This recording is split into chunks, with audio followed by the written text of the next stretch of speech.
Hey everybody, Dr. Chris here. Thanks for joining me as usual. So today I have my gnarly, wrinkled old sweatshirt on here, okay? And this is to emphasize the point of the topic today, which is inefficiency, okay? This thing just makes me think of being inefficient, laying on the couch, not doing anything, not getting anything accomplished, okay?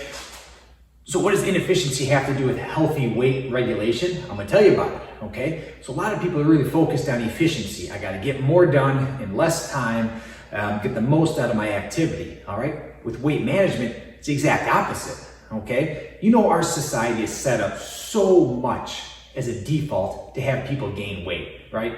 You guys know it's way more complicated than this, but it's all the calories coming in, all right? Our world is set up for calories coming in and then calories going out, right? And our world is set up to make you sedentary. So there's a lot more that goes into it, but out of those two main factors, the default in our society is to gain weight. And so if you can introduce some inefficiencies into both ends of this equation, it's gonna help with healthy weight maintenance and weight loss. All right, so there's 7 different things I'm gonna talk about right here, okay? As far as where you can introduce inefficiencies. So the first one is procurement, okay? What I mean by that is where and how you're getting your food, okay? So one thing is you can sit on your couch, have your computer, click on a delivery service and the food shows up, okay? The only calories you've expended, whatever it takes to power your finger, and a few steps to get to the door and the food's in your mouth, okay? Not much effort there, all right? One step beyond that is going to the grocery store. You gotta get up, you gotta move around, you gotta grab the food off the shelf, go to the cashier. So a little bit more involvement, a little less efficient. Third way is you have your own garden, right? That takes a lot more work, okay? You're kneeling, you're digging, you're planting, you're harvesting. And of course, it's not gonna work for all the foods, but there's as much of this you can introduce steps between where the food is and getting it into your system. The less efficient you are, the more calories you burn, the better it is for your metabolism or your weight management, okay? Second thing is microbiome, okay? Microbiome, hot topic right now. Microbiome is all the bacteria in your gastrointestinal tract. And we know that different compositions of microbiome are either more or less efficient, meaning they either absorb more of the food you take in or they let more of it pass through, okay? Now, how you change your microbiome to have a more or less efficient microbiome, that's complicated. It's not even all that clear that you can do it. And if you do, is it good or is it bad? Is an inefficient one better in this case? We don't know yet, but that's just another area that this inefficiency comes into play, okay? Something else is how processed the food is, right? So let's say you have a handful of peanuts, you measure it out, you weigh it on your scale, whatever, it's 100 calories, you know, exactly 100 calories. When you eat that, you gotta chew it, your body's gotta break it down, and then it gets distributed, used as energy, stored as fat, whatever.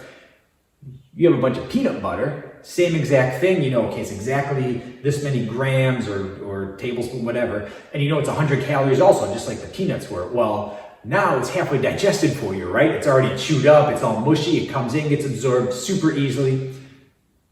No problem, you actually get more of the calories that way. So you want to introduce some inefficiencies. So with this, it's one reason why eating whole foods is preferential to eating processed foods, okay? You gotta work more for chewing. Often there's more fiber involved, so that slows down the digestion process. Much more inefficient, overall better for health and weight, okay? Fourth thing is gonna be brown fat. Now you've heard my talk on brown fat. If not, go check it out. Brown fat is a kind of fat. Most fat that people think about is, or the fat that most people think about is white fat. Brown fat's inefficient, okay? It gives off more energy as heat, all right? So you're not storing it as fat, all right? So you eat food, it gets broken down into nutrients, it gets delivered to the brown fat, and some of it just goes off as heat, so you're not storing it. That's inefficient. It's good for healthy weight management, okay? Another is transportation. This falls into the exercise category. So transportation, this is the non-exercise activity of thermogenesis that you've heard me talk about a million times. You know, you get in the car, you drive to work, you park at the closest parking spot. Not a lot of energy required of you to do that. Now, you ride your bike if that's possible, or you drive but you park far away. It's gonna take you more steps, more energy to get the same amount of work done, okay? I've seen people use this example where if they're doing laundry, instead of just doing one trip, they only fill the basket halfway, so they have to do 2 trips, okay? Inefficiency. burn more calories. It's going to take a little more time. Some people get frustrated by that, especially type A people who want to just go, go, go, go, go. But also, if you look at it as an opportunity to slow down and enjoy what you're doing, the inefficiency can be a positive thing, especially if you think about it in the context of this talk and how it's beneficial for your healthy weight maintenance or weight loss. Okay. Next thing, also in the exercise category, is skeletal muscle inefficiency. Okay, think about this.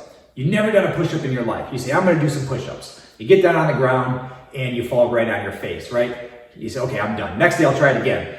You do it again, your arms are all wobbly, you're sore, things aren't quite lined up right, your pillars all wobbly too, the neurons just aren't quite firing in the right order, and it's hard. You might be sore the next day after doing 2 or 3. All right, well, you do that day after day, and soon you're able to do some push-ups, and it's not all that hard, right? Your core is a lot more stiff. You can do the push-ups more smoothly, and you're not getting sore anymore. And that's because your body adapted to it. Right? We talk about this all the time with the SAID principle. All right, check it out if you haven't heard me talk about it. But the body's good at adapting and does that by becoming more efficient with movements. So this is one reason you have to progress or mix things up, especially for body composition, meaning holding on to lean mass and muscle mass and getting rid of fat mass. Mix things up. You do some aerobic work, you do this kind of resistance training, then that kind of resistance training. Mix it up. Don't just do arm curls all day. Mix it up, get some variety, and your body responds regardless of the typical exact exercise you're doing. Just the novelty can be good. Okay, so next thing I'm going to talk about is mitochondria. Okay, so the mitochondria, this kind of overlaps with brown fat. Mitochondria are the powerhouse of your cells, right? That's kind of the tagline. That's where ATP is generated. ATP is what your body uses for energy from the food that you're taking in.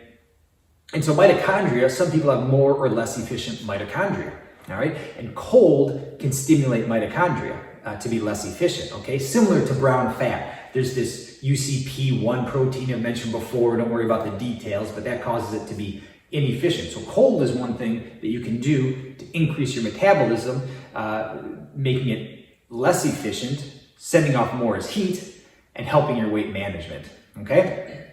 So, and then the final thing I want to mention is capsaicin, okay? You may have heard about capsaicin. It's an ingredient in peppers or comes from chili peppers. It comes in topical form, all right, for aches and pains. You rub it on you can get over the counter for aches and pains.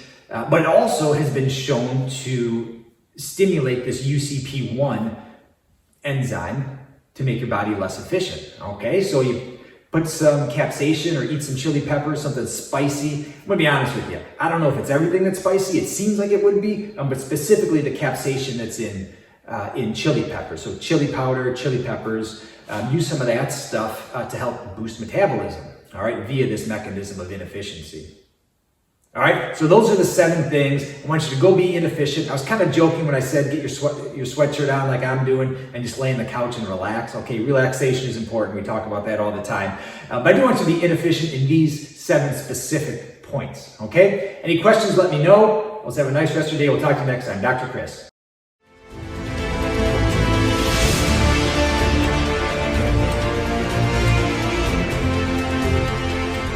Be sure to schedule your free 30-minute initial phone consultation by sending me an email or by visiting our website at refinedwellnessconsulting.com.